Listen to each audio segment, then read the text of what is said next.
बनावे देता नहीं खाना, बाद में फोड़ा बम भड़ाम। लेकिन छोटकी मालकिन, मालकिन के आदेश याद नहीं खेगा। अगर उनका के पता चल जाए कि खाना हम ना आप बनेले बानी, फिर त नौकरी ना जान चल जाई हमार। खाए से पहले अगर पता चल जाई तो जरूर जान जाई, लेकिन अगर खाए की बात पता चली तो फिर ई घर में जे भी गड़बड़ी बा वो सब ठीक हो जाई। ये सब ठीक करे खातिर ही इस सुयोग बनाइले बारे। लेकिन छोटकी मालकिन, बड़की मालकिन के अभी जे तरीके का मिजाज बानो, हमरा नइखे बुझाता कि सब जल्दी ठीक हुई। तो चिंता मत करा, अगर ऐसे भइल बा तो वो हमार कृष्णा की मर्जी से होगी। अब देखा ना, हम बानी पूरा वैष्णव, कबो ही मांस मछली छूले भी नहीं खे। पता नहीं कहाँ लाके हमरा धर देले बारे, पूरा मांसाहारी ससुराल में। माने छोटकी मालकिन, आपके मछली बनावे ना आवेला? बाप रे बाप, आई बुढ़िया के तो बिना काटा हड्डी के अंदर ना घोटाला। बिजली, बर बुजुर्ग से ऐसे बात करेलू तू? दोबारा ना। चला अपन काम करी और एक नजर एक दरवाजे पर रखा।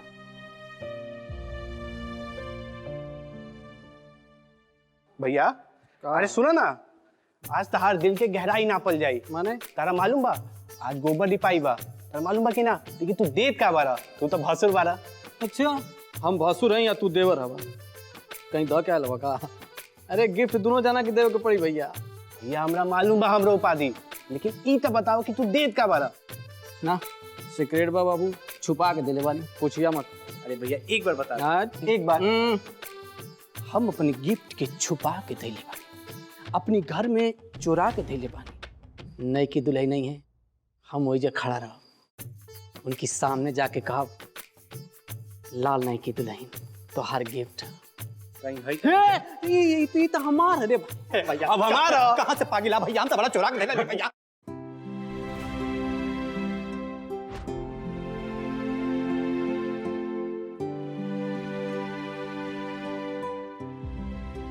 छटकी मालकिन, नाम हमार बा बिजली। अब बिजली जैसन फुर्ती ना भगवान आपके दिले बाड़न। इतना सारा व्यंजन इतना जल्दी बना देनी? आराम से काम ना चली बिजली, अभी तक खाना बन के तैयार भइल बा, सबके ख्यावे बिटा पड़ी पर उसके। उससे पहले अंतिम विधि बाकी बा, पहले ऊ होगी फिर भोजन। कवन विधि बड़की मालकिन? गोबर नहीं पाए। हाँ चली श्यामा।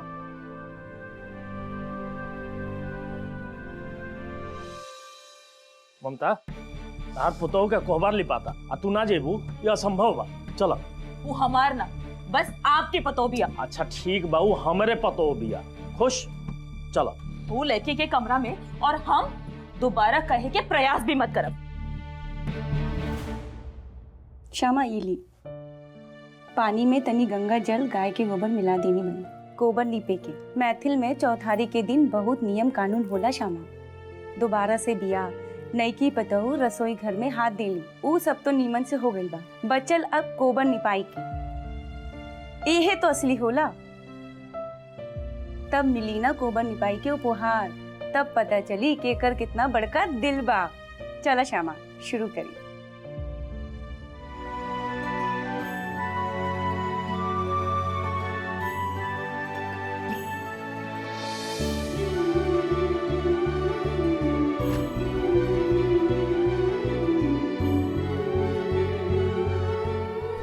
गोबर के विध अब खत्म होगी, पर माँ बाबूजी अइले ना, काश बेचारी की जिंदगी में सब नीमन हो जात। ममता, अरे एकर का मतलब भइल कि वो लड़की के कमरा में ना जेबू? अरे आज तक ही पूरा घर तहार रहल, तो अब वो दूसर लड़की के कैसे हो गई? चला। हमार हाथ के छोड़ी। चला ममता। हम कहता नहीं, हमार हाथ के छोड़ी। हम छोड़े खातिर नहीं की पकड़ ले। चला।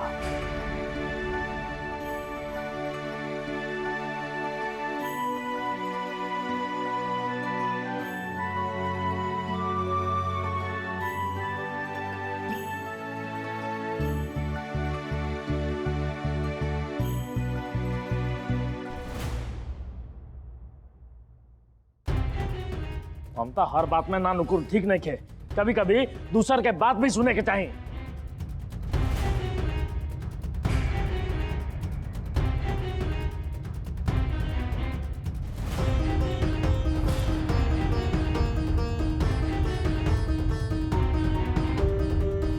पगली।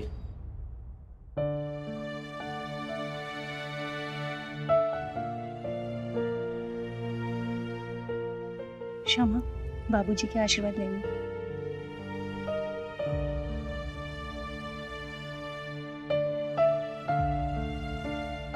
खूब खुश रह।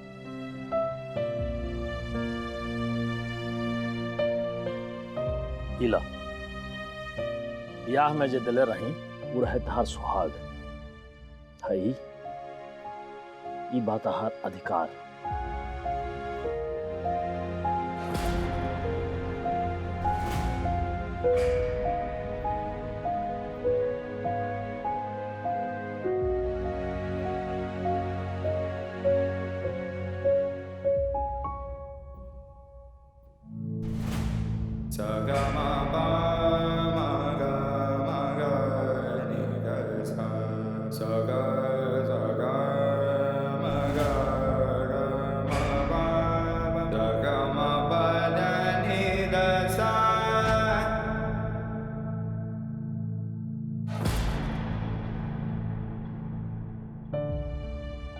ममता, गुस्सा और रूसे खातिर पूरा जिंदगी पड़ल बा। हमें अपन कर्तव्य निभावा। लो पकड़ा।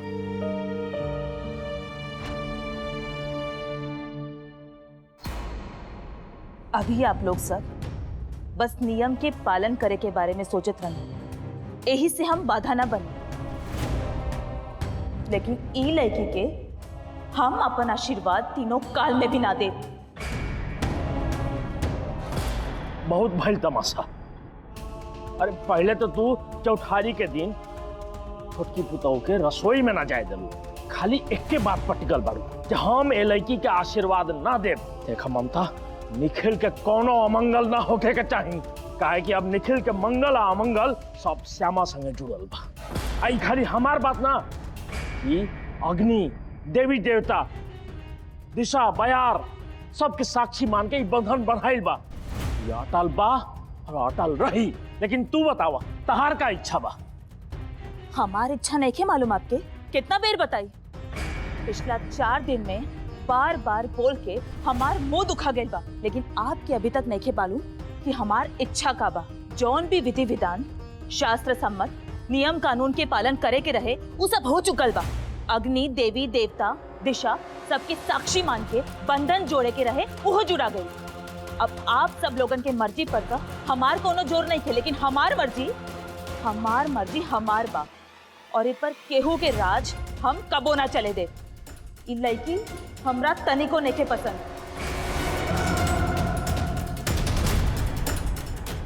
और ना ही हमरा अपन पतों के रूप में स्वीकार बा। बस भैया के इंतजार बा। इ लड़की घर में रही या फिर ना, आवेदा भैया के उहे फैसला करी। अरे हमहू तो उहे कहता नहीं, आवे तो भैया के तनी धैर्य रख। हम तहरा वचन दे तनी ममता कि तहार भैया के जोन भी फैसला होई वो हमरा सर आंखों पर होई। हम तनिको विरोध ना करब, लेकिन ओकर संबंध आशीर्वाद देवे से कहाँ बा? आशीर्वाद से भैया के का संबंध? अरे आज कोहबर लिपाई में सास ननद और बुजुर्ग सब केहू नहीं कि दुल्हन के कुछ न कुछ देवेला। आज कोनो कारण से भी ई रिवाज पर दाग ना लगे के चाहिए। बाबूजी, माई अभी अपसेट बानी कि मंगल अमंगल सुख दुख अच्छा बुरा समझे की स्थिति में नहीं खे। निखिल चुप रहा। बचपन से लेके आज तक तोहरा खातिर एक एक कदम हम सोच समझ के फूक फूक के ले रहनी, और आज तू हमरा से कहता रहा कि हमार बुद्धि हेरा गइल बा। तू कहता रहा निखिल कि हमरा तोहार मंगल अमंगल नहीं के बुझा।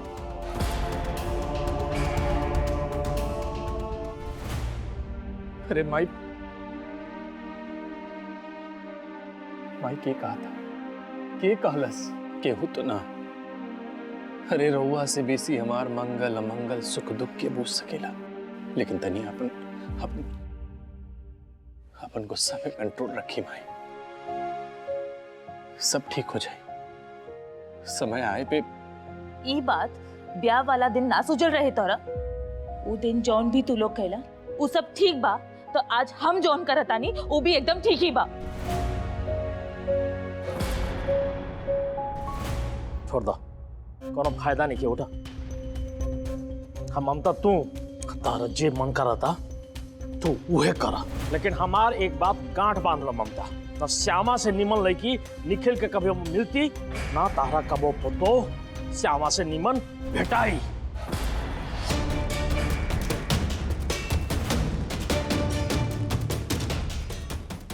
मछली रही निम्न सपोर्ट मिलल भी आई लड़की के, पता ना कौन मंत्र फूंक दे बा जीजा जी पे।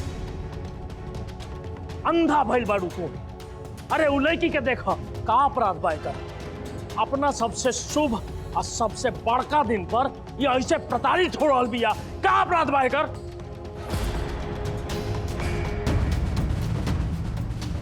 अपना आप के ओजा राख के देखा, तब महसूस होई तारा ओकर दुख, ओकर तकलीफ, ओकर मन स्थिति के। देखो ओकरा आंख के कोर में भरल आंसू। अरे जौना जगह पर आज सपना होके के चाहिए ओइजा दुख आ अफसोस के निशान बा। अरे आज ले कोनो लड़की संगे ऐसा ना भइल होई और ना कभी होकी, का अपराध बा एकर? अरे हम बानी गवाह, हमरा सामने ये एक बार ना 50 बार मना कइले रहे अपना बियाह करे से। हम तब मान ला हमार बात, एक दिन तारा अपना कैला पर अफसोस होगी।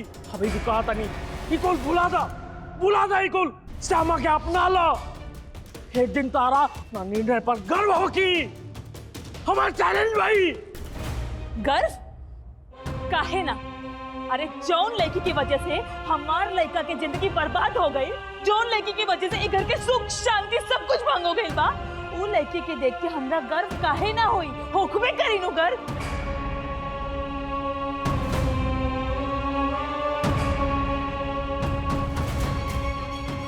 अरे इकुल कहाँ को ये घर में? बंद करा अपन तमाशा। ना बियाह देख लेनी, लेकिन ऐसा ना देखली हम। अपन विचार सब कोई रखत बा, लेकिन बीच विधान खातिर समय नहीं खे केहू के पास। श्यामा जल्दी से सबका आशीर्वाद ले, अभी बहुत कुछ बाकी बा।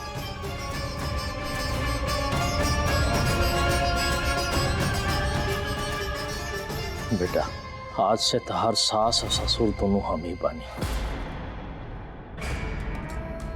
जबले तहार सास के दिमाग ठंडा नहीं हो जात, ये दोनों जिम्मेदारी हमार बा। वैसे हमरा विश्वास बा कि तहार सास तहरा जल्दी अपना ले हैं। फिर वो पतो लेखा ना बेटी लेखा रखी है। 50 साल के हमार साथ बा। हमारा आशा बा कि वो पहले जैसे रहली वैसे ही हो जाइए। जे अपना बेटी पतो के लक्ष्मी लेखा रखे वाली खास तने नाराज बाड़ी, ये उनका टेम्पररी रूप बा। हमरा आशा बा कि वो जल्दी ठीक हो जाइए। तहार सास के आशीर्वाद ला।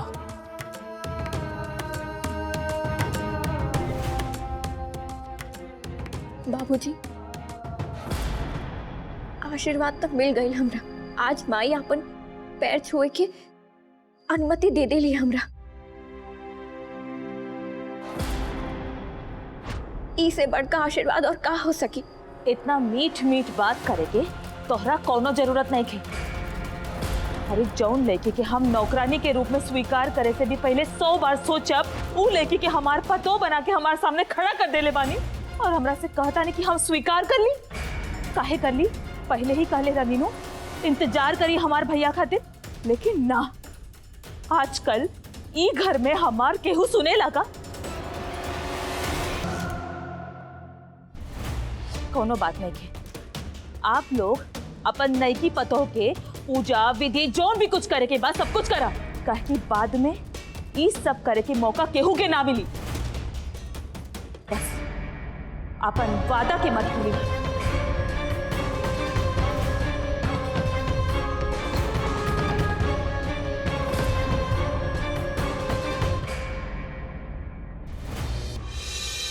चला शुरू करो तू लोग।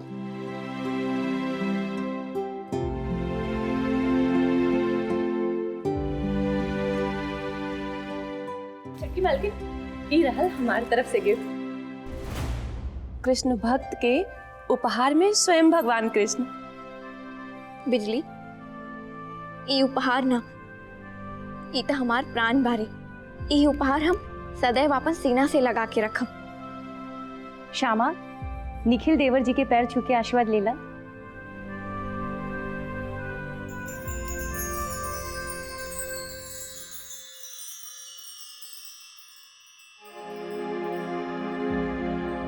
मामा जी के निर्णय हमरा मालूम नहीं थे। माई की जिद बा हमरा ई घर से निकाले के। कृष्णा के इच्छा भी हमरा मालूम नहीं थी, लेकिन अगर सब हमरा ई घर से अब निकाल भी दी है, तब जे कुछ दिन भी हम आपके साथ बतियाइले बानी, ओकरा याद करके खाली ई जिंदगी ना, हम 7 जिंदगी काट दे।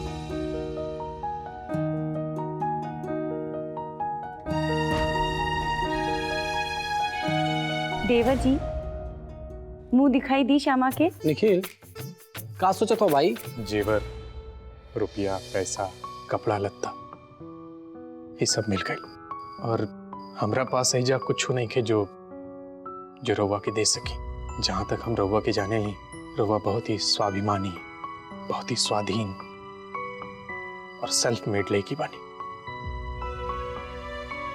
और ऐसा लोगन खातिर सबके कोनो मोल ना होला।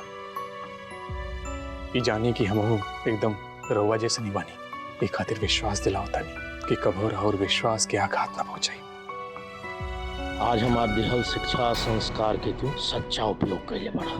दरअसल हमार सोचना बा कि दुनिया में सबके आर्थिक स्थिति से मजबूत होके के मौका मिले के चाहिए, चाहे वो लड़की हो चाहे लड़का। और लड़की सब तो पहले ही प्रमाणित कर देले बनी सब। देखिए ना, दुनिया में ऐसा कोनो जगह नहीं खे जहां लड़की लोग अपन झंडा न गड़ होगी। अपने आप के ही देख लो, कितना मेहनत करके अपन परिवार के पालन पोषण कैले बारू।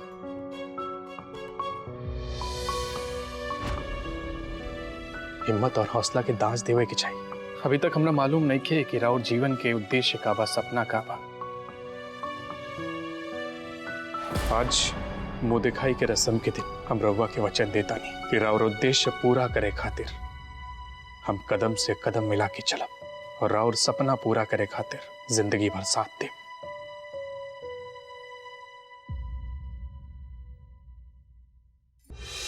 मुंह दिखाई में लड़की के भी कुछ देवे के अधिकार मिलल बा। हमरा मालूम नहीं खे कि हमार पूरा जिंदगी ई घर में कटी कि ना, लेकिन हम आपके वचन देतानी कि जितना दिन भी हम एहजा बानी, हमार प्रयास रही आप सबके खुश रखे के। अब जब हमार कृष्णा हमरा एहजा भेज देले बारे, तो उनका कुछ उद्देश्य जरूर होगी। आप हमार सपना पूरा करे के वचन देले बानी और हम आपके वचन देतानी कि हम आपके जिंदगी से सब अंधकार दूर करे के पूरा प्रयास करब। अब 2 दिन खाते ही सही, लेकिन जिंदगी अब कदम से कदम मिला के तजिए पड़ी ना। एक बात और जे हम आपसे कहे कि अनुमति चाहता नहीं, आप जैसन दूल्हा सब लड़की के काम ना होला, लेकिन हमार जैसन लड़की के जे सम्मान आप देले बानी वो कोई देवता ही दे सकेले। आपके बखान तक शब्द से परे बा, लेकिन धन्य बारी ओ माई जे आप जैसन बेटा के अपन कोख से जन्म दे लिया। हमार प्रणाम बा उनके। निखिल, वचन क्रिया तो सब ठीक बा, बाकी कुछ देवे भी पड़ेला।